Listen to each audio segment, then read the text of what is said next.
Hello बच्चों, स्वागत है आप सभी का मेरे इस ऑफिशियल यूट्यूब चैनल के अंदर।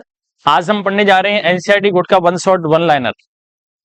आप देखेंगे क्लास 12 सब्जेक्ट केमिस्ट्री में एमपी बोर्ड के हिसाब से कुछ मटेरियल ऐसा होता है जो एनसीईआरटी बुक के अंदर स्पेसिफिक होता है, जो आजकल एनसीईआरटी बुक पर आधारित जो फाइनल एग्जाम हुआ करते हैं उन्हीं में से पूछा जाता है। चलिए आज हम कोशिश करते हैं उन कुछ इंपोर्टेंट पॉइंट्स की यूनिट वाइज पढ़ेंगे। यूनिट फर्स्ट में दिया हुआ है सॉल्यूशन के अंदर सबसे पहला लिखा हुआ है solute can be separated from solution by which method.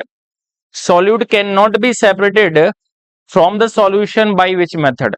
किसी भी सॉल्यूट को जब सॉल्वेंट में मिक्स करते हैं, पूरी तरह से मिक्स हो जाता है, तब सिंगल फेज सिस्टम का नाम सॉल्यूशन होता है। सॉल्यूट को उस सॉल्यूशन में से किसी भी फिल्ट्रेशन मेथड या फिर किसी भी फिजिकल मेथड जैसे हैंड पिकिंग मेथड और फिल्ट्रेशन मेथड से सेपरेट नहीं कर सकते हैं। कहां पर आपको इंपोर्टेंट लाइन और इंपोर्टेंट अंडरलाइन करना है, आप साथ में देखते जाइए।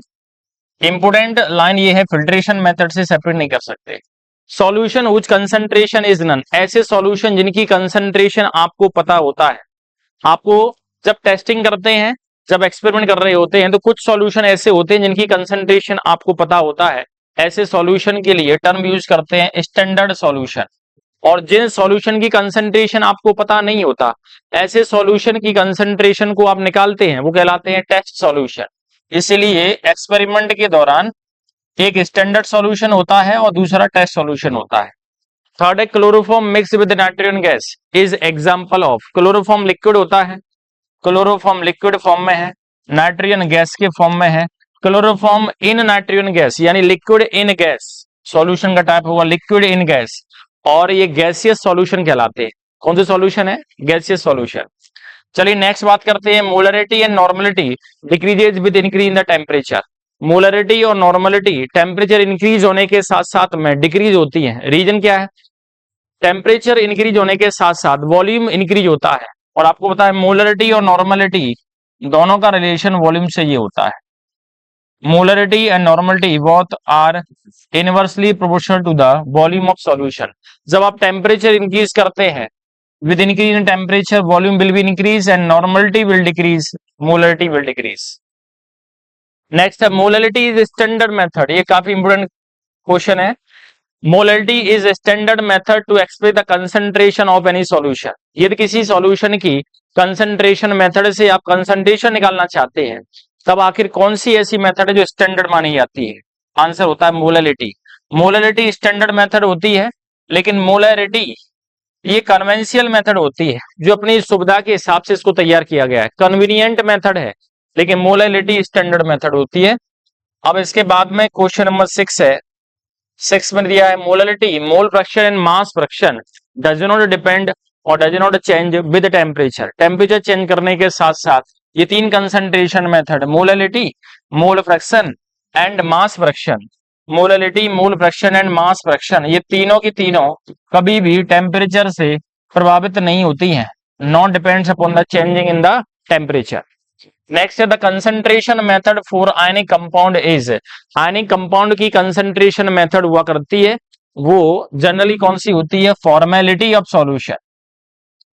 फॉर्मेलिटी ऑफ सॉल्यूशन, जैसे मैंने कहा NaCl को आप वाटर में डिजॉल्व कर देते हैं, और डिजॉल्व करने के बाद में आपको पता है कि NaCl एक आयनिक कंपाउंड है, और इसकी कंसंट्रेशन आप निकालते हैं तो मोलरिटी की तरह ही होती है, लेकिन इस कंसंट्रेशन मेथड को फॉर्मेलिटी कहा जाता है। Solubility of any gas in the liquid, किसी भी लिक्विड के अंदर गैस की सॉलिबिलिटी है is inversely proportional to the Henry constant. solubility of any gas, solubility of any gas inversely proportional to the Henry constant। ऐसी gas जिसके लिए KH की वैल्यू ज्यादा होती है, solubility उसकी उतनी ही कम हो जाती है। solubility कम होती है जब KH की वैल्यू बढ़ती है। Mixture of helium and oxygen use by the deep sea divers, समुद्री गोताखोर हुआ करते हैं, वो हीलियम और ऑक्सीजन गैस का मिक्सचर यूज करते हैं। Isotonic solution have same osmotic pressure. Isotonic solution भी होते हैं जिनका osmotic pressure π1 is equal to π2। Osmotic pressure pi लिखा जाता है, एक सॉल्यूशन का π1 दूसरे सॉल्यूशन का π2, ये दोनों की ऑस्मोटिक प्रेशर बराबर हैं, मोलर कंसंट्रेशन बराबर होती है, तब इन सॉल्यूशन के बीच में किसी भी तरह की कोई ऑस्मोसिस नहीं होती। ये सॉल्यूशन कहलाते हैं isotonic solution. If van't Hoff factor is more than 1 then it indicates the dissociation of solute in the solution. यदि किसी सॉल्यूशन के अंदर किसी सॉल्यूट के लिए ये लिखा हुआ है कि इसका वांट ऑफ फैक्टर, जिसको आई से रिप्रेजेंट करते हैं, वांट ऑफ फैक्टर आई है, यदि वो ग्रेटर देन 1 है, वांट ऑफ फैक्टर आई यदि ग्रेटर देन 1 है, दैट मीन्स उस सॉल्यूट का उसमें डिसोसिएशन, दैट मीन्स आयोनाइजेशन होता है, टूटता है वो मॉलिक्यूल। और यदि आई की वैल्यू लेस देन 1 है, आई की वैल्यू लेस देन 1 है, दैट मीन्स आई की वैल्यू लेस देन 1 होने पर ये इंडिकेट करता है कि सॉल्यूट मॉलिक्यूल आपस में एसोसिएट हो गए हैं, जुड़ गए हैं। तो इसका मतलब डिसोसिएशन में मोर देन 1 और एसोसिएशन के अंदर लेस देन 1 वैल्यू होती है। चलिए बात करते हैं नेक्स्ट 11 के बाद में 12। Want Hoff factor for calcium nitrate is, calcium nitrate का वांट ऑफ फैक्टर आखिर कितना होगा? कैल्शियम नाइट्रेट है, उसके लिए फॉर्मूला लिखा जाता है CaNO3 होल ट्वाइस। अब कैल्शियम नाइट्रेट है, जब ये टूटता है तो बनाता है calcium 2 positive plus 2 nitrate ions. आप देखें कितने पार्टिकल्स हैं, वांट ऑफ फैक्टर एक पार्टिकल यहां पर है, दूसरा पार्टिकल यहां पर है, इसका मतलब want Hoff factor calcium nitrate के लिए 3 होगा। नेक्स्ट है unit of cryoscopic constant is, cryoscopic constant जिसके लिए सिंबल यूज किया करते हैं, क्रायोस्कोपिक कांस्टेंट के लिए सिंबल KF यूज करते हैं। इसी तरह से स्कोपिक कांस्टेंट होता है, एलिवेशन बॉइलिंग पॉइंट में पढ़ते हैं, उसके लिए सिंबल यूज करते हैं KB। क्रायोस्कोपिक कांस्टेंट इसका सिंबल KF होता है, उसके लिए अगर देखा जाए यूनिट होती है केल्विन किलोग्राम पर मोल, या फिर इसका दूसरा तरीका ये है, इंपोर्टेंट है, इसको चेंज कर दिया गया है। आपको पता है मोलालिटी की यूनिट होती है मोल पर केजी, और इस पर यदि इनवर्स लगा दिया जाए तो इसका मतलब उल्टा हो जाएगा, मोल अपॉन केजी है, केजी ऊपर जाएगा तो इसका मतलब है कि केल्विन तो पहले से लिखा हुआ है, केजी ऊपर जाएगा तो केजी हो जाएगा, और उसके साथ साथ में जो मोल लिखा हुआ है, मोल है उसकी पावर -1 होगी। तो इसका मतलब इसकी यूनिट क्या होगी, केल्विन किलोग्राम पर मोल। देखिए केल्विन किलोग्राम पर मोल, मोल पर केजी की जगह केजी पर मोल हो गया है, इसीलिए मोललिटी के ऊपर -1 लगा हुआ है, इनवर्स लगा हुआ है। एक यूनिट ये है जो आप पढ़ते हैं, उसको इस तरह से लिख सकते हैं। 14 पे non volatile liquids have low pressure and high boiling point. Non volatile liquid होते हैं लो प्रेशर के साथ में, प्रेशर लो होता है लेकिन बॉइलिंग पॉइंट हाई होता है। ऐसे लिक्विड जो कि नॉर्मल टेम्परेचर पर वेपर्स में कन्वर्ट नहीं हो पाते, क्यों? क्योंकि उनका बॉइलिंग पॉइंट हाई है, और जिनका बॉइलिंग पॉइंट ज्यादा होता है उनका वेपर प्रेशर और प्रेशर क्या होता है, लो होता है। Raoult's law is only applicable for ideal solution. Raoult law केवल और केवल आइडियल सॉल्यूशन पर ही अप्लाई होता है। चलिए बात करते हैं, यहाँ 15 जो क्वेश्चन आपको दिए गए हैं, ये बेहतरीन, एक से एक बेहतरीन क्वेश्चन है, एनसीईआरटी बुक में से निकाले गए हैं। इनको आप अच्छे ढंग से रीड कर लेना, क्योंकि आपके फाइनल एग्जाम के अंदर इनमें से काफी कुछ पूछा जाता है। चलिए बात करते हैं यूनिट 2 इलेक्ट्रिसिटी, इलेक्ट्रोकेमिस्ट्री की। यूनिट 2 इलेक्ट्रोकेमिस्ट्री के अंदर सबसे पहला लिखा हुआ है in a galvanic cell, galvanic cell is the example of electrochemical cell. Electrochemical cell का एग्जांपल है जिसमें chemical reaction converts into the electrical energy, that means chemical reaction होती है, केमिकल एनर्जी से इलेक्ट्रिकल एनर्जी बनती है। गैल्वेनिक सेल में electrons move करते हैं from negative to positive electrode. आपको पता है कि नेगेटिव इलेक्ट्रोड इलेक्ट्रोकेमिकल सेल में, एनोड होता है कैथोड, आंसर आता है इलेक्ट्रोकेमिकल सेल और गैल्वेनिक सेल में जो नेगेटिव इलेक्ट्रोड है, दैट मींस ऐसा इलेक्ट्रोड जिस पर नेगेटिव चार्ज होता है वो कैथोड न होकर कौन सा होता है, एनोड। एनोड पर नेगेटिव चार्ज और कैथोड पर होता है पॉजिटिव चार्ज। आपको बताया कि इलेक्ट्रॉन्स मूव करते हैं, लिखा हुआ है galvanic cell electron will be flow from negative to positive electrode. देखिए नेगेटिव इलेक्ट्रोड दैट मींस क्या, एनोड। आपको पता है एनोड पर होता है ऑक्सीडेशन, और ऑक्सीडेशन में एनोड पर ऑक्सीडेशन, ऑक्सीडेशन में क्या रिलीज होते हैं, इलेक्ट्रॉन। इसीलिए इलेक्ट्रॉन का फ्लो होता है from anode to cathode, that means negative electrode to positive electrode. Agar use in salt bridge because it is the example of non electrolyte. Agar को salt bridge की तरह use करते हैं, आपको बताया था इन्वर्टेड यू शेप्ड ट्यूब हुआ करती है जो कि केवल और केवल इलेक्ट्रोकेमिकल सेल के अंदर यूज की जाती है। और इस इलेक्ट्रोकेमिकल सेल के अंदर यूज होने वाली इस ट्यूब को ही साल्ट ब्रिज कहा जाता है। इस साल्ट ब्रिज के अंदर हमेशा नॉन इलेक्ट्रोलाइट सॉल्यूशन को फिल करते हैं और एक एग्जांपल होता है अगर अगर। यदि आपके पास अगर अगर सॉल्यूशन नहीं है, we can use the gelatin solution in the place of agar agar solution. Next, fluorine is the best oxidising agent because it has highest reduction potential. याद रखिए, फ्लोरीन है सबसे बेहतरीन ऑक्सीडेंट क्यों माना जाता है? क्योंकि इसका रिडक्शन पोटेंशियल और स्टैंडर्ड रिडक्शन पोटेंशियल है, जिसको SRP लिखा जाता है। स्टैंडर्ड रिडक्शन पोटेंशियल सबसे ज्यादा होता है, हाईएस्ट वैल्यू हुआ करती है पूरी इलेक्ट्रोकेमिकल सीरीज में। जहां पर रिएक्टिविटी की बात करते हैं, फ्लोरीन बेहतरीन रिएक्टिविटी शो करता है और स्ट्रॉन्ग ऑक्सीडाइजिंग एजेंट होता है। नेक्स्ट है, during electrochemical process Gibbs free energy decreases. Electrochemical process है, उसमें Gibbs free energy that means delta G, change in Gibbs free energy that means delta G, इसकी value negative हुआ करती है। आपको बताया जहां डेल्टा जी की वैल्यू नेगेटिव है, वहां पर रिएक्शन है उसका नेचर स्पॉन्टेनियस होता है, स्वतः रिएक्शन हुआ करती है। और जहां स्वतः रिएक्शन हुआ करती है, वहां पर डेल्टा जी की वैल्यू क्या होती है? Negative. Alkali metals have low reduction potential and higher oxidation potential, so behave like as good reducing agent। जितनी भी alkali metals हुआ करती हैं, जैसे लिथियम, सोडियम, पोटेशियम, उनके लिए reduction potential, standard reduction potential की वैल्यू बहुत कम होती है। जैसे लिथियम है, उसका स्टैंडर्ड रिडक्शन पोटेंशियल सबसे कम होता है, और जिसका जितना कम रिडक्शन पोटेंशियल होगा उसमें उतनी ही अच्छी रिड्यूसिंग पावर होती है। इसका मतलब स्ट्रॉन्ग रिड्यूसिंग एजेंट लिथियम होता है। इसी लिखा एल्कली मेटल्स, इनका रिडक्शन पोटेंशियल लो होता है लेकिन ऑक्सीडाइजिंग पोटेंशियल उल्टा हायर होता है।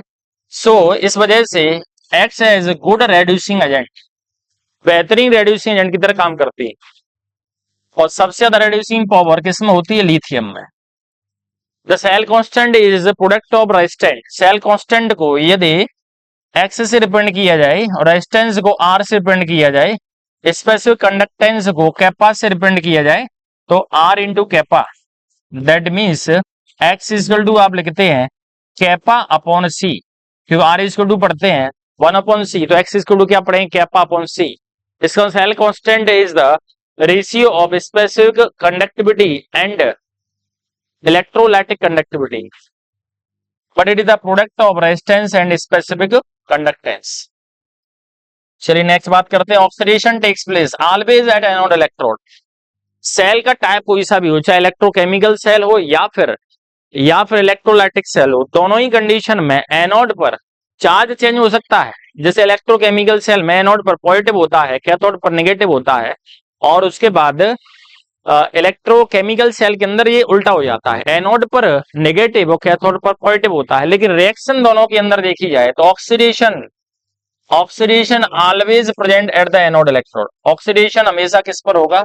ऑक्सीडेशन एनोड पर, रिडक्शन कहां पर होगा? हमेशा कैथोड पर। In both types of cell कोई सा भी हो। Electrolytic cell current flows from cathode to anode in outer circuit. Electrolytic cell वे सेल होते हैं जिनमें करंट बाहर से आता है, और करंट का जो फ्लो हुआ करता है उसमें आपको बता दें कि एनोड पर जब होता है ऑक्सीडेशन, तो इलेक्ट्रॉन एनोड से कैथोड की तरफ भागते हैं। एनोड पर यदि ऑक्सीडेशन होगा तो इलेक्ट्रॉन कहां मूव करेंगे? एनोड से कैथोड की तरफ। और एनोड से कैथोड यदि इलेक्ट्रॉन जा रहे हैं तो इसका मतलब ये हुआ कि करंट जाएगा उल्टी डायरेक्शन में, करंट जाएगा इलेक्ट्रॉन की अपोजिट डायरेक्शन में। That means cathode to anode in outer circuit, याद रखें बाहर वाले सर्किट में, अंदर नहीं। फ्यूज्ड सोडियम क्लोराइड, फ्यूज्ड का मींस होता है मोल्टन, पिघला हुआ, पिघले हुए सोडियम क्लोराइड है, कैन कंडक्ट द इलेक्ट्रिसिटी। उसमें इलेक्ट्रिसिटी आसानी से कंडक्ट हो जाती है क्योंकि इसमें आयंस फ्री हो जाते हैं मूव करने के लिए। Na प्लस और Cl माइनस दोनों फ्री हो जाते हैं, इसीलिए इनमें करंट पास हो जाता है। चलिए बात करते हैं नेक्स्ट।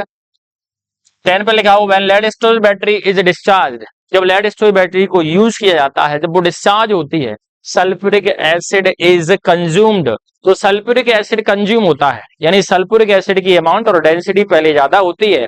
जब आप उसको यूज करते हैं, डिस्चार्ज होता है ये, तब ये कंज्यूम कर लिया जाता है। इसलिए पूछा जाता है लेड स्टोरेज बैटरी को डिस्चार्ज करते समय, यूज करते समय किसकी अमाउंट है वो कम हो जाती है। आंसर होता है सल्फ्यूरिक एसिड की अमाउंट कम हो जाती है।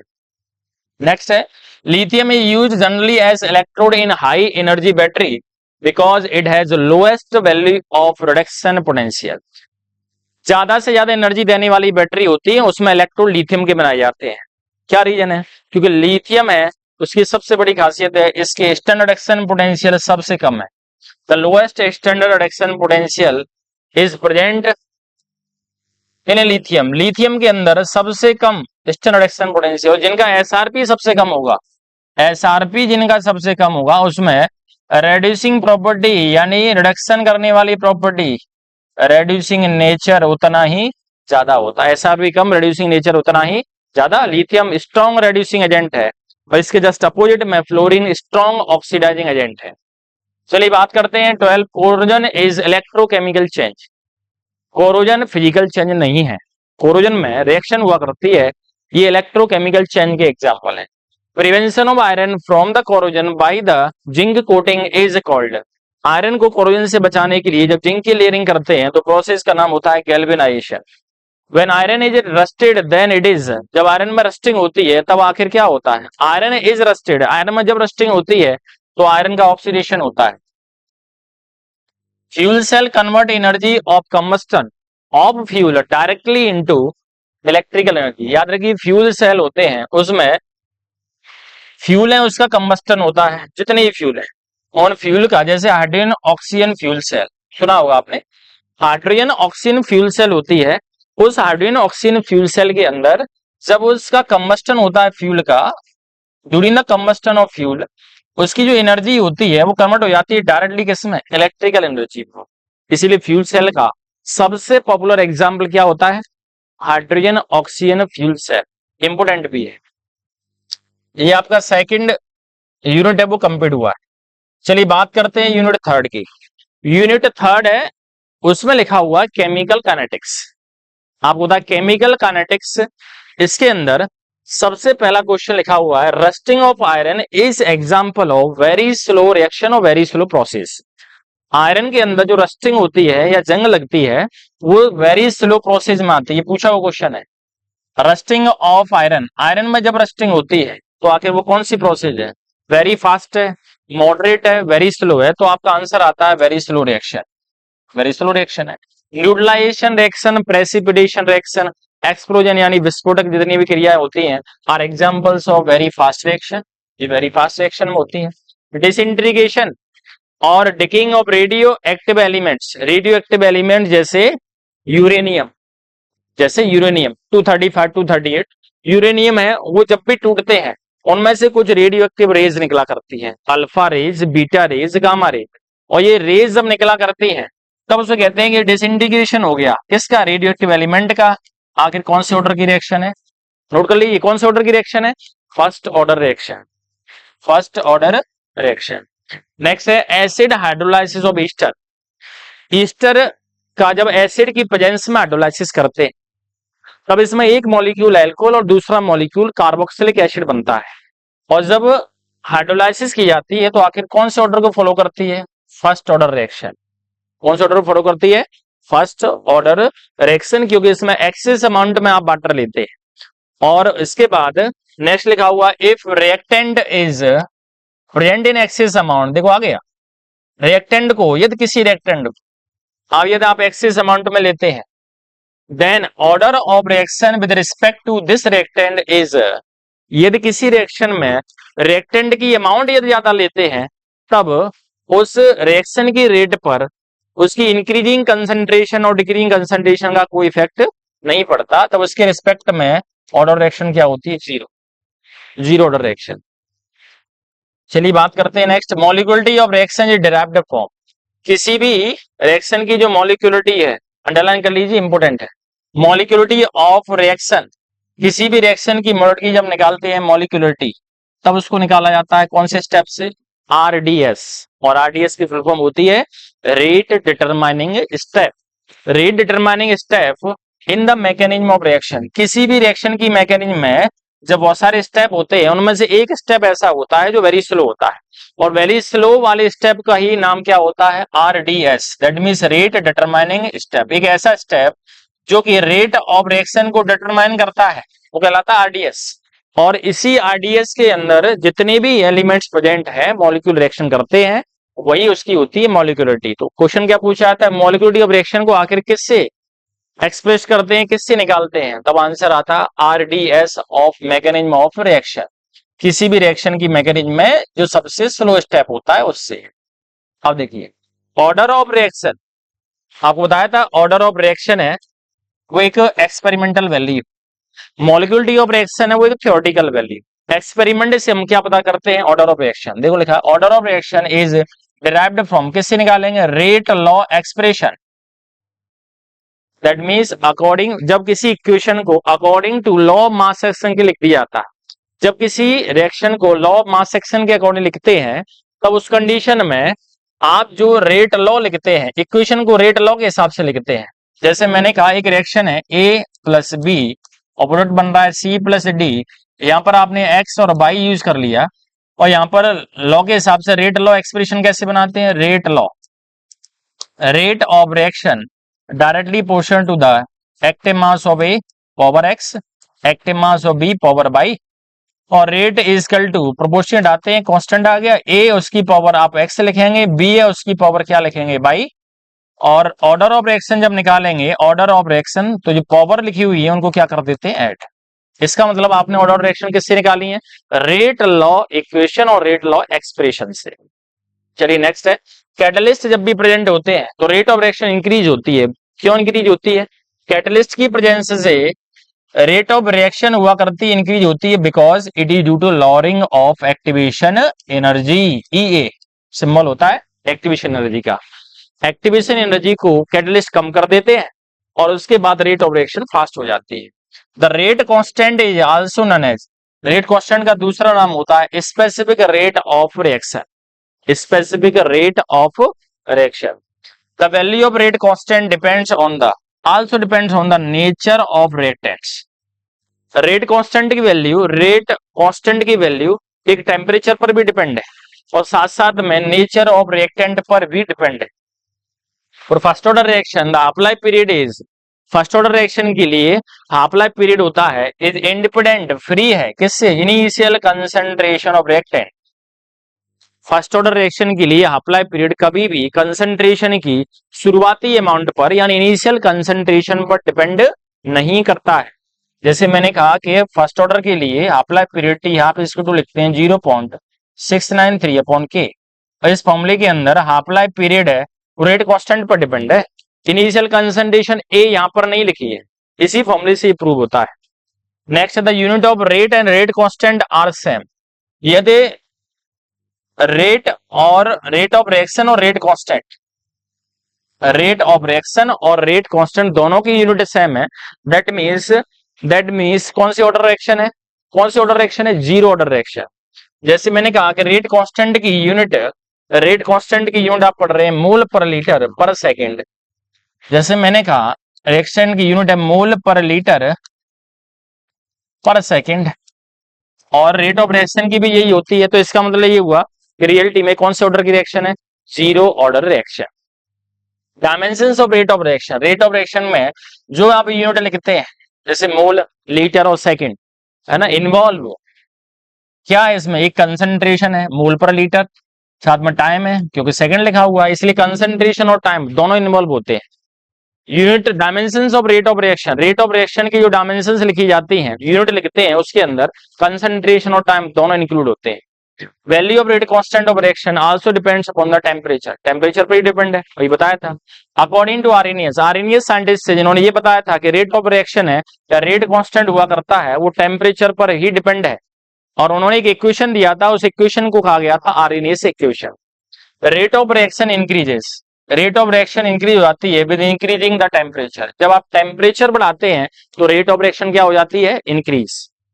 नेक्स्ट है the effect of temperature on the reaction is shown by, किसी भी रेट ऑफ रिएक्शन पर टेम्परेचर का इफेक्ट आखिर कौन सी इक्वेशन से शो किया जाता है, वही बताया था आपको आर्रेनियस इक्वेशन। कौन सा इक्वेशन है, आर्हेनियस इक्वेशन। देखिए आर्हेनियस इक्वेशन है, chemical reaction with high activation energy, ऐसी रिएक्शन जिनकी एक्टिवेशन एनर्जी ज्यादा है, दैट मीन्स उनका एनर्जी लेवल बहुत कम है। दैट मीन्स उनकी एनर्जी लेवल इतना कम है कि वो थ्रेशोल्ड एनर्जी से भी बहुत कम है, और थ्रेशोल्ड एनर्जी से यदि ज्यादा कम है तो इसका मतलब उसकी एक्टिवेशन एनर्जी ज्यादा है, और इनकी एक्टिवेशन एनर्जी जनरली हाई हुआ करती है, वो रिएक्शन क्या होती है, very slow, very slow reaction. Order of reaction for esterification, esterification process का मीन्स होता है फॉर्मेशन ऑफ ईस्टर, ईस्टर का बनना। ऐसे में जब ईस्टर का फॉर्मेशन होता है, एल्कोहल का एक मॉलिक्यूल दूसरा मॉलिक्यूल कार्बोक्सिलिक एसिड का, दोनों आपस में कंबाइंड होते हैं और ईस्टर बनाते हैं, तब उस प्रोसेस को स्टरीफिकेशन कहते हैं। और स्टरीफिकेशन है वो प्रोसेस है कौन सी होती है, सेकंड ऑर्डर रिएक्शन। जैसे एग्जाम्पल के तौर पर बात करें, एक एसिड है CH3COOH, एसिटिक एसिड है, दूसरा एल्कोहल है C2H5OH, ethyl alcohol, in the presence of H2SO4। Reaction में आप देखेंगे CH3C से C2 से तो बनता है ईस्टर CH3COO C2H5 और प्लस क्या बनेगा H2। इसका मतलब ये ईस्टर बन गया, और ईस्टर का बनना क्या कहलाता है, ईस्टरिफिकेशन। यहां पर आप देखिए एक और दो यानी सेकंड ऑर्डर रिएक्शन है, esterification process is second order reaction. ये आपका पोर्शन कंप्लीट हुआ है केमिकल काइनेटिक्स का। चलिए बात करते हैं नेक्स्ट यूनिट हेलो एल्केन्स है। हेलो ऑर्गेनिक कंपाउंड में जो शुरुआत होती है, ऑर्गेनिक केमिस्ट्री के अंदर जो शुरुआत होती है एमपी बोर्ड के अंदर, आप यूनिट पढ़ते हैं, यूनिट है ऑर्गेनिक केमिस्ट्री के अंदर haloalkanes and haloarenes. चलिए बात करते हैं हेलो एल्केन्स और एरिन्स में एनसीईआरटी के इंपोर्टेंट कुछ क्वेश्चन है। Haloalkanes contain hydrogen atom, haloalkanes है उसमें हाइड्रोजन एटम होता है attach to the sp3 hybridised carbon atom. देखिए आखिर आपको क्या याद रखना है, जब भी हेलो एल्केन हुआ करते हैं, आपको पता है एल्किल हैलाइड, उसी का IUPAC name scientific name halo alkane होता है। अब हेलो एल्केन्स जो हुआ करते हैं उनमें पूछा गया है कि इसमें जो हेलोजन एटम है जिस कार्बन से जुड़ा हुआ है उस कार्बन का हाइब्रिडाइजेशन है sp3 होता है। एग्जाम्पल देखिए, जैसे मैंने कहा मेरे पास में CH3Cl है, ये हेलोजन एटम इस कार्बन से जुड़ा हुआ है, इस कार्बन की आप देखिए यहाँ पर 4 वैलेंसी होती है, उसमें एक क्लोरीन से हो गई, एक हाइड्रोजन से, दूसरी हाइड्रोजन से, तीसरी हाइड्रोजन, कितने सिग्मा, 1 2 3 4, और 4 सिग्मा मतलब एक s और 3 p ऑर्बिटल आपस में जुड़ते हैं और नए हाइब्रिडल बनवाते हैं। हाइब्रिड ऑर्बिटल जो नए बनते हैं वो 4 हाइब्रिड ऑर्बिटल हैं sp3 हाइब्रिडाइजेशन के साथ में। इसका मतलब हाइब्रिडाइजेशन क्या हुआ एल्किल हैलाइड में, कार्बन जिससे हेलोजन जुड़ा हुआ उसका हाइब्रिडाइजेशन sp3 है। अब उसके बाद नेक्स्ट है हेलो एरिन्स कंटेन हेलोजन। देखो हेलो एरिन्स आखिर किसका साइंटिफिक नेम है, एरिल हैलाइड्स का, जिसमें बेंजीन होती है और क्लोरीन जुड़ा रहता है उसमें। हेलो एरिन्स एरिल हैलाइड का ही साइंटिफिक नेम और आईयूपीएसी नेम होता है। इसमें हेलोजन एटम जिस कार्बन से जुड़ा होता है उस कार्बन का हाइब्रिडाइजेशन sp2 है। कैसे देखिए, जैसे मैंने कहा मेरे पास एक बेंजीन रिंग है, तो इस बेंजीन रिंग में आपको पता है double bond, single bond, double bond, और उसके बाद में ये सिंगल बॉन्ड और डबल बॉन्ड अल्टरनेट होते हैं, और यहाँ पर एक हेलोजन जुड़ा रहता है। ये जो कार्बन है इसकी बात करते हैं। हेलो एरिन्स में और एरिल हैलाइड के अंदर हेलोजन जिस कार्बन से जुड़ा हुआ है उस कार्बन में देखिए एक सिग्मा, डबल बॉन्ड में एक सिग्मा एक पाई, एक सिग्मा यहाँ पर, एक सिग्मा, 1 2 3 सिग्मा, 3 सिग्मा है तो sp2 हाइब्रिडाइजेशन, 1 2 3 हो गया। इसका मतलब इसका हाइब्रिडाइजेशन sp2। याद रखिए एल्किल हैलाइड में हेलोजन जिस कार्बन से जुड़ा होगा उस कार्बन का हाइब्रिडाइजेशन sp3 होता है, और हेलो एरिन्स या फिर एरिल हैलाइड के अंदर जब क्लोरीन किसी बेंजीन रिंग से जुड़ा हुआ है उस कार्बन का हाइब्रिडाइजेशन sp2 होता है। ये आपको याद रखना है। नेक्स्ट लिखा हुआ क्लोर एम्फिनिकॉल, ये एंटीबायोटिक है, इसका इसमें क्लोरीन है एक्चुअली। अगर इसमें क्यों पढ़ रहे हैं, इसमें क्लोरीन जुड़ा हुआ है इसीलिए हेलो एल्केन में पढ़ते हैं। Chloramphenicol is used for treatment of typhoid fever, typhoid जिसे आप मोती जरा भी कहते हैं, टाइफाइड फीवर है उसमें इस एंटीबायोटिक का यूज करते हैं। थायरॉक्सिन वो हार्मोन होता है जिसमें आयोडीन प्रेजेंट होती है, इसीलिए आयोडीन की कमी से थायरॉक्सिन कम बनता है। बीमारी का नाम होता है गॉइटर। गले में स्वेलिंग स्टार्ट होती है, गले के अंदर आपका जो लैरिंग्स होता है, जो लैरिंग्स पर बटरफ्लाई जैसी की स्ट्रक्चर होती है उसको थायराइड ग्लैंड कहते हैं, उसमें स्वेलिंग स्टार्ट होती है, क्योंकि थायरोक्सिन आपकी बॉडी के अंदर कम है, क्योंकि आयोडीन कम तो थायरोक्सिन कम। Synthetic halogen compound halothane is used as anaesthetic drug during the surgery. Anaesthetic वे होते हैं ऐसे केमिकल और कंपाउंड जो कि आपको सुन्न कर देते, दैट मीन्स नर्वस सेंसेशन है उसको खत्म कर देते हैं कुछ टाइम पीरियड के लिए, वो एनास्थेटिक कहलाते हैं। जब उनका असर खत्म होता है तो धीमे धीमे आपको सेंसेशन स्टार्ट हो जाता है। क्या लिखा हुआ है कि सिंथेटिक हेलोजन का कंपाउंड बताइए जिसको एनास्थेटिक कंपाउंड की तरह सर्जरी में यूज किया जाता है, हेलोथेन। इंपोर्टेंट है। क्लोरोक्वीन, इसमें भी क्लोरीन है इसलिए इसे पढ़ रहे हैं। Chloroquine is used for the treatment of malaria. Malaria बीमारी के इलाज में कौन से हेलोजन कंपाउंड का यूज करते हैं, तब आंसर आता है क्लोरोक्वीन। चलिए नेक्स्ट बात करते हैं जेम डाई हैलाइड्स। इनका अदर नेम होता है जेम डाई हैलाइड और विस डाई हैलाइड्स, जेमिनल और विसिनल। आपको बताया था जेमिनल और विसिनल। देखिए जेम डाई हैलाइड्स और विसिनल डाई हैलाइड्स मैंने आपको बताया था, एग्जाम्पल देख लीजिए। जेम डाई हैलाइड्स है उसमें जैसे मैंने 2 कार्बन और यहाँ पर एक ही कार्बन के साथ में यदि 2 क्लोरीन जोड़ दिए, 2 हाइड्रोजन, बाकी सब जगह मैंने H जोड़ दिया, H CH3 ये जोड़ दिया। दोनों हाइड्रोजन जब एक ही कार्बन से होते हैं तो वो जेम कहलाते हैं, जेम डाई हैलाइड। और जेम डाई हैलाइड का ही दूसरा नाम, इस पर फोकस करेंगे सभी, जेम डाई हैलाइड का ही दूसरा नाम एल्कालिडीन, एल्कालिडीन हैलाइड्स होता है। अब विस डाई हैलाइड्स क्या होते हैं, जब हाइड्रोजन एक कार्बन के साथ में और दूसरा हाइड्रोजन दूसरे कार्बन के साथ में पड़ोसी से जुड़ा रहता है, तब इसमें आप देखेंगे 2 क्लोरीन अलग अलग कार्बन से जुड़े हुए हैं, विस डाई हैलाइड है। और विस डाई हैलाइड का ही दूसरा नाम एल्काइलिन डाई हैलाइड्स होता है। इसको अंडरलाइन करें, एल्काइलिन डाई हैलाइड्स होता है। Halogen atoms are more electronegative than carbon. आपको पता है हेलोजन एटम्स और हेलोजन जितने भी होते हैं, फ्लोरीन, क्लोरीन, ब्रोमीन, आयोडीन, इन सब की इलेक्ट्रोनेगेटिविटी यानी इलेक्ट्रॉन खींचने की पावर होती है अदर किसी एटम जैसे कार्बन से हमेशा ज्यादा होती है। Alkyl halides are best prepared from alcohols. Alkyl halide को बेहतरीन तरीके से बनाना है, सबसे बेहतरीन तरीके से तो एल्कोहल से बना सकते हैं। और वो भी एल्कोहल में देखिए, preparation of alkyl halide from alcohol सबसे बेहतरीन जो तरीका है थायोनिल क्लोराइड से बनाना चाहिए।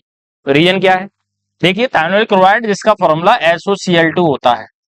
थायोनिल क्लोराइड में जो गैस बना करती है SO2 गैस और HCl गैस जो भी बनती है, वो सारी गैसें उस कंटेनर से बाहर निकल जाती है और आपके पास में आखिर क्या बच जाता है, प्योर एल्किल हैलाइड्स। इसीलिए प्योर एल्किल हैलाइड बनाने की, एल्कोहल से प्योर एल्किल हैलाइड बनाने की सबसे बढ़िया मेथड क्या होती है, reaction of alcohol with thionyl chloride. Alcohol की रिएक्शन किससे कराते हैं, थायोनिल क्लोराइड यानी SOCl2 से। चलिए बात करते हैं next, carbon oxygen bond in the phenol having partial double bond character.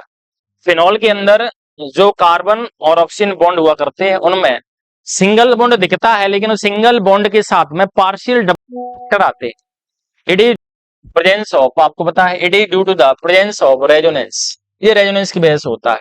चलिए बताते हैं, कार्बन ऑक्सीजन के बीच में जो बॉन्ड है वो भी किसमें, फिनॉल में, उसमें पार्शियल डबल बॉन्ड करेक्टर है। मान लेते हैं कि ये बेंजीन रिंग है और इस रिंग में आप देखेंगे यहाँ पर क्या है, OH फिनॉल है। इस फिर इलेक्ट्रॉन होते हैं यहाँ ट्रांसफर हो जाते हैं, इसलिए सिंगल बॉन्ड में आखिर हल्के से कौन से करेक्टर आते हैं, डबल बॉन्ड करेक्टर। ये एक रेजोनेंस की वजह से होता है, याद रखिए इसको। The best method for preparation of alkyl fluoride, alkyl fluoride बनाने की सबसे बढ़िया मेथड ये मैंने आपको बताई थी, श्वार्ट्ज रिएक्शन। एल्किल फ्लोराइड बनाने की सबसे बढ़िया मेथड श्वार्ट्ज रिएक्शन, और एल्किल आयोडाइड बनाने की सबसे बढ़िया मेथड फिंकलस्टीन रिएक्शन। याद रखिए, याद रखें आप, एल्किल फ्लोराइड बनाने के लिए श्वार्ट्ज रिएक्शन और एल्किल आयोडाइड बनाने के लिए फिंकलस्टीन रिएक्शन सबसे बेहतरीन है। Alkyl halides are colourless when it is pure, alkyl halide में कोई कलर नहीं होता जब ये प्योर फॉर्म में होते, लेकिन जब ये मिक्सचर बनाते हैं, जब इम्प्योर फॉर्म में होते हैं, तब इनमें कलर आता है। Cyanides that means CN, nitrites that means NO2 are examples of ambident nucleophile. Ambident nucleophile भी होते हैं जिनमें प्रेजेंट दोनों एटम में से एक टाइम पर एक इलेक्ट्रॉन डोनर होता है और दूसरे टाइम पर दूसरा होता है। इसका मतलब दोनों एटम जो इलेक्ट्रॉन डोनर होते हैं तब वो कहलाते हैं एम्बिडेंट न्यूक्लियोफाइल। SN2 रिएक्शन में 2 लिखा हुआ है, याद रखिए second order reaction. because it depends, or the rate of SN2 reaction depends on both the concentration of alkyl halide and nucleophile। मैंने आपको बताया था SN2 रिएक्शन वो रिएक्शन है जिसमें रेट ऑफ रिएक्शन दोनों पर डिपेंड है, कंसंट्रेशन ऑफ एल्किल हैलाइड और concentration of nucleophile. Mechanism of SN2 reaction discovered by, underline कर लीजिए, इंपोर्टेंट पॉइंट है, आपकी एनसीईआरटी बुक में दिया है, इंपोर्टेंट पॉइंट है, लिखा है E D Hughes and Christopher Ingold Christopher Ingold in 1937। SN2 reaction की मैकेनिज्म को जिन्होंने एक्सप्लेन किया है वो E D Hughes and Christopher Ingold है इन 1937। SN1 रिएक्शन फॉलो किसको फॉलो करती है? First order reaction. SN1 reaction किसको फॉलो करती है? फर्स्ट ऑर्डर रिएक्शन को। SN1 में 1 लिखा हुआ है, ऐसे याद कर सकते हैं, फर्स्ट ऑर्डर रिएक्शन को फॉलो करती है। और SN1 में rate of reaction is only depend on the concentration of alkyl halide, not depend upon the concentration of nucleophile. Nucleophile पर डिपेंड नहीं है, एक पर डिपेंड है, इसीलिए फर्स्ट ऑर्डर है। Inversion of configuration that means formation of transition state. Transition state का बनना आखिर किसमें होता है? SN2 रिएक्शन में। याद कर लीजिए, इंपोर्टेंट पॉइंट, इंपोर्टेंट पॉइंट है, याद करें सभी, अंडरलाइन कर लीजिए सभी। Inversion of configuration occurs in SN2 reaction. Next, the angle by which the plane polarized light, that means PPL, plane polarized light, जो केवल एक ही डायरेक्शन में जाती है, इसमें सिर्फ एक ही कलर होता है, इज रोटेड इज मेजर। इसमें जब रोटेशन होता है, जब इसको निकोल प्रिज्म, एक स्पेसिफिक प्रिज्म आता है, जब ऑप्टिकल एक्टिविटी पढ़ते हैं, कोई कंपाउंड है वो ऑप्टिकल आइसोमेरिज्म शो करता है कि नहीं, उसमें पढ़ा करते हैं। जब इसका सॉल्यूशन बनाते हैं, निकोल प्रिज्म से पास करते हैं, और जैसे ही निकोल प्रिज्म के अंदर रखते हैं और इस तरह की लाइट को जब पास किया करते हैं, तो ये लाइट या तो क्लॉकवाइज घूमती है या फिर एंटी क्लॉकवाइज। क्लॉकवाइज घूमती है तब वो कहलाती है डेक्स्ट्रोरोटेटरी, और जब एंटी क्लॉकवाइज घूमती है तब वो कहलाती है लीवोरोटेटरी। इसीलिए ऑप्टिकल आइसोमर के दो टाइप होते हैं, एक डेक्स्ट्रो और दूसरा लीवो। डेक्स्ट्रो का मीन्स होता है क्लॉकवाइज रोटेशन और लीवो का मीन्स होता है एंटी क्लॉकवाइज रोटेशन। अब देखो इसको किसके द्वारा मेजर करते हैं, कितने एंगल से लाइट को घुमा रहे हैं, उसको मेजर करने के लिए यूज करते हैं पोलैरीमीटर। इंपोर्टेंट है, याद कर ले, पोलैरीमीटर आपकी एनसीईआरटी बुक में दिया है। एक से बेहतरीन एनसीईआरटी के लाइन इसके अंदर आपको मिलेंगे। और जब अलग से क्वेश्चन पूछा जाता है, सबसे डिफरेंट क्वेश्चन, और जब आपको पूछा जाता है फाइनल एग्जाम के अंदर, तब आपको इसी तरह से जो बीच में कहीं लाइन दी हुई है उनमें से पूछा जाता है। इनमें से एक भी क्वेश्चन आपका बाहर नहीं जाएगा, जितनी भी ऑब्जेक्टिव है लाइन टू लाइन करते जाइए। नेक्स्ट है stereoisomers related to each other, दोनों को अंडरलाइन करें। Stereoisomers related to each other as non superimposable mirror images are called enantiomers. वो कह रहे हैं कि मिरर इमेज आप जैसे लेफ्ट हैंड को मिरर के सामने करते हैं तो राइट जैसा दिखता है, और दोनों को यदि एक के ऊपर एक रखने की कोशिश करोगे, दोनों को एक के ऊपर रखने की कोशिश करोगे, तब एक के ऊपर एक वो ओवरलैप नहीं कर पाती। इसको कहते हैं मिरर इमेज तो है लेकिन वो ओवरलैप नहीं कर पाती, तो नॉन लिखा हुआ है, नॉन सुपर इम्पोजिबल। इसका मतलब जब मिरर इमेज एक के ऊपर एक बेहतरीन सिमेट्री के साथ ओवरलैप नहीं कर पाती, तो वो आपस में आइसोमर क्या बन जाते हैं? एनेंशियोमर्स। कौन से होते हैं? एनेंशियोमर्स। अब यहां देखिए, mixture of containing two enantiomers, दो एनेंशियोमर्स है, उनका मिक्सचर यदि इक्वल अमाउंट में प्रेजेंट है, इक्वल प्रोपोर्शन में है, तब जीरो ऑप्टिकल रोटेशन शो करते हैं। इनमें उसका ऑप्टिकल रोटेशन नहीं होता। क्यों? क्योंकि जो डेक्स्ट्रोरोटेटरी होगा ये तो प्लस 90 डिग्री है, और लीवो रोटेटरी भी है, यदि वो 90 डिग्री है लेकिन उल्टी डायरेक्शन में, तो plus 90 cancelled by the minus 90, that means एक डेक्स्ट्रो जितना है उतना ही क्या हो जाता है? लीवो रोटेशन। इसीलिए वो आपस में कैंसिल हो जाते हैं, ऑप्टिकल रोटेशन उसका जीरो आता है, और मिक्सचर क्या कहलाता है? Racemic mixture. अंडरलाइन कर लीजिए, बहुत इंपोर्टेंट है, आपकी एनसीईआरटी बुक के अंदर ये लाइन दी हुई है, इंपोर्टेंट है, आने लायक क्वेश्चन है। What are racemic mixture? तब आप लिखेंगे यहाँ पर mixture containing two enantiomers having the equal proportion having will have zero optical rotation, जिनका ऑप्टिकल रोटेशन कैंसिल हो जाता है, जीरो बन जाता है, वो कहलाते हैं रेसिमिक मिक्सचर्स। नेक्स्ट लिखा हुआ है enantiomers having identical physical properties. Enantiomers उनकी फिजिकल प्रॉपर्टी एक जैसी होती है, आखिर डिफरेंस किस बात का है? But they have different nature to the rotation of plane polarised light. Nature क्या है उनका, नेचर ऐसे होता है, रोटेशन है, प्लेन है, पोलराइज लाइट है, एक घुमाता है डेस्ट्रो और दूसरा घुमाता है लीवो। दैट मीन्स एक घुमाता है क्लॉकवाइज डायरेक्शन में और दूसरा घुमाता है एंटी क्लॉकवाइज डायरेक्शन में। क्लॉकवाइज डायरेक्शन में जो रोटेट करता है वो डेस्ट्रो, जो एंटी क्लॉकवाइज में करेगा वो कहलाएगा लीवो। अब देखिए क्लॉकवाइज एंटी क्लॉकवाइज रोटेशन जो हुआ करते हैं वो डिफरेंट है एनएंशियोमर्स के, इसीलिए एनएंशियोमर्स है उनकी फिजिकल प्रॉपर्टी सेम है, बॉइलिंग पॉइंट, मेल्टिंग पॉइंट, ये सब सेम है, लेकिन डिफरेंट किसमें रखते हैं, nature to the rotation of plane polarised light.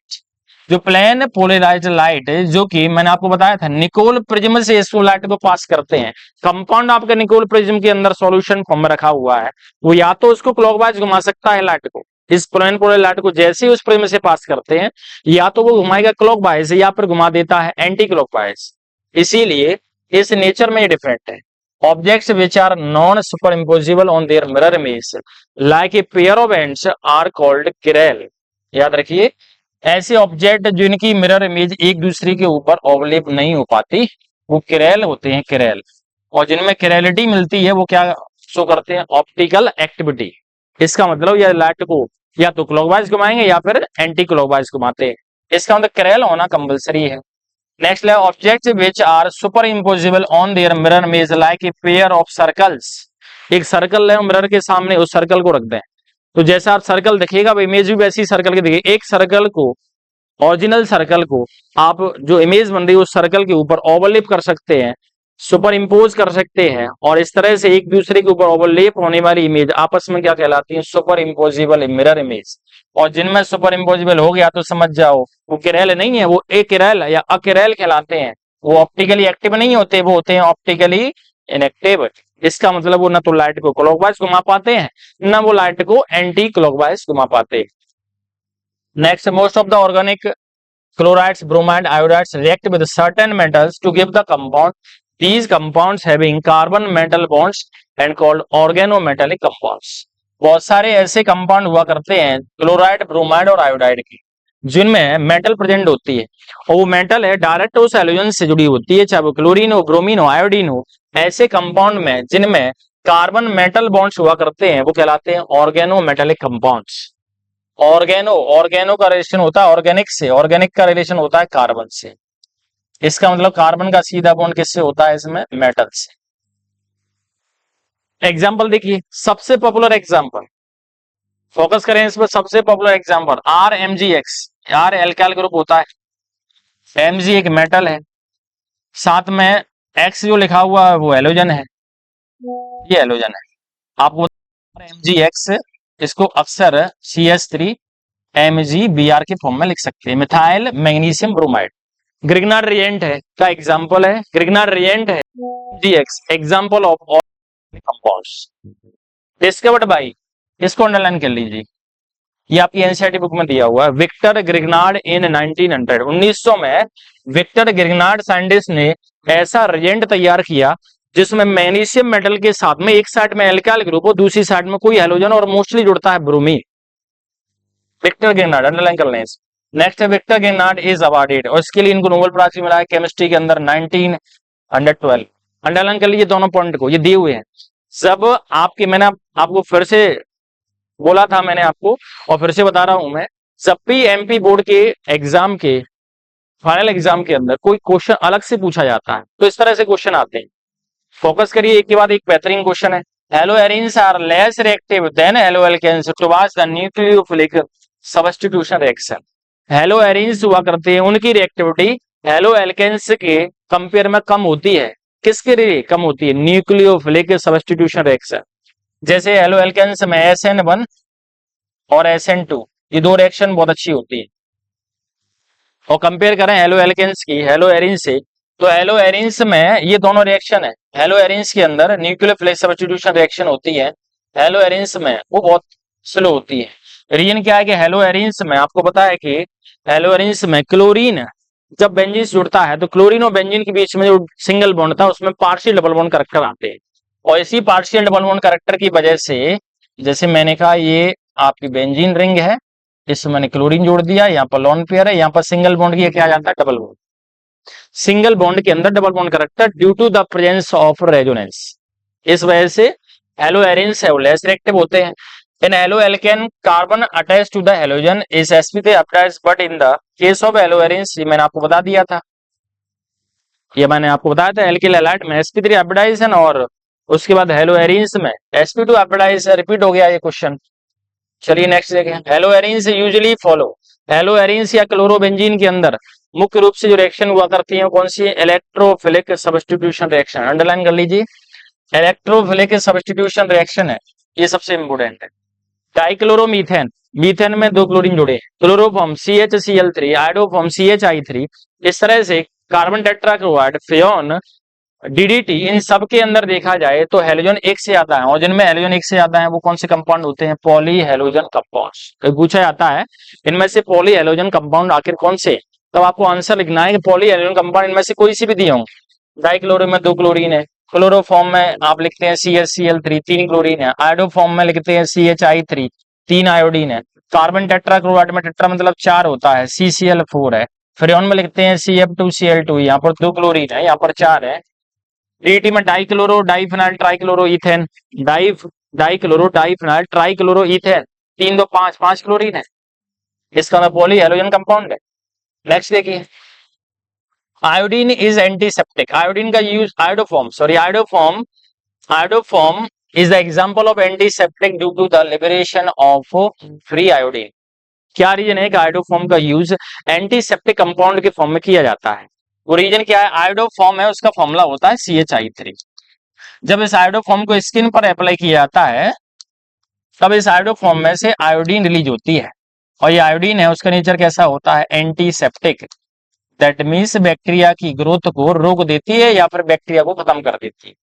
Today chloroform is used in the preparation of Freon refrigerant R22। ये आपको एनसीईआरटी बुक के अंदर दिया हुआ है। एनसीईआरटी बुक की एक एक लाइन बेहतरीन लाइन है, वो मैं आपको बता रहा हूँ।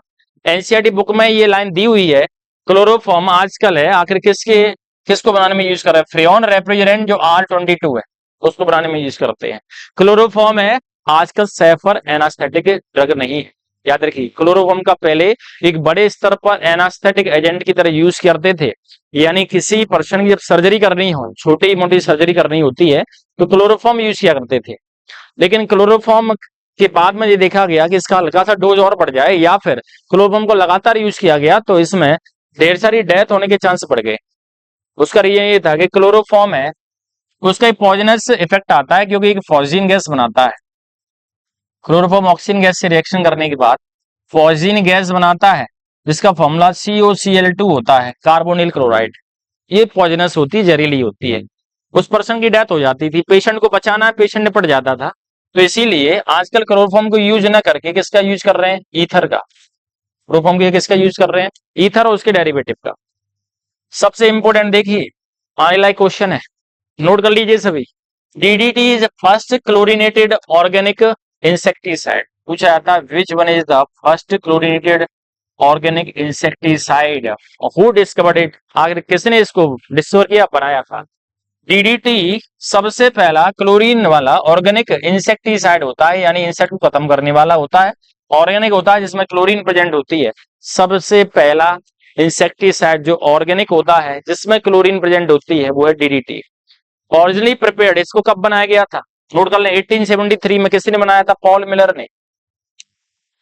अंडरलाइन कर लें। अवार्डेड बाई, देखो अवार्डेड बाई नोबेल प्राइज, इसको नोबेल प्राइज मिला गया, और नोबेल प्राइज मिला गया तो इस नोबेल प्राइज की डेट याद करें 1948 में, 1948 के अंदर इसको नोबेल प्राइज मिला गया, और 1873 में इन्होंने बनाया था। सबसे इंपोर्टेंट लाइन है, अंडरलाइन कर लीजिए, एनसीईआरटी बुक के अंदर दी हुई है, मैंने आपको बताया था पहले, फिर बता रहा हूं कि हमारे इस लेक्चर के अंदर एनसीईआरटी की एक एक लाइन आपको मिलेंगी।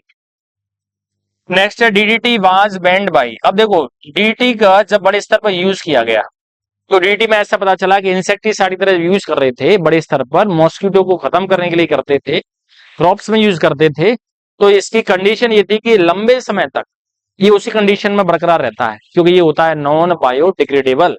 इसका मतलब बैक्टीरिया इसको खत्म नहीं कर सकते, सड़ा नहीं सकते, इसलिए फूड चेन में एंटर कर जाता है, और जब फूड चेन में जो एंटर कर गया उसमें हो जाता है बायोमैग्निफिकेशन। दैट मींस एक ऑर्गेनिज्म से दूसरी ऑर्गेनिज्म में और बढ़ेगा, फिर तीसरे में और बढ़ेगा, और ये हो जाता है पॉइजनस। इसीलिए DDT को सबसे पहले बैन किया गया था यूएस के अंदर, यूनाइटेड स्टेट्स में, वो भी 1973 में। काफी इंपोर्टेंट टर्म है। मैंने यहाँ भी आपको बताया है कि इंपोर्टेंट लाइन है, वहां पर याद रखिए ये सभी इंपोर्टेंट टर्म है।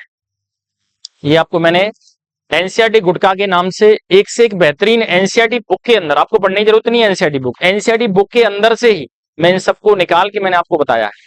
और इसमें से लाइन टू लाइन जैसा लिखा हुआ हो सकता है ऑब्जेक्टिव के फॉर्म में आ जाए, फिल इन द ब्लैंक्स आ जाए, मैचिंग आ जाए, ट्रू फॉल्स में आ जाए, या फिर वन वर्ड में पूछा जाए।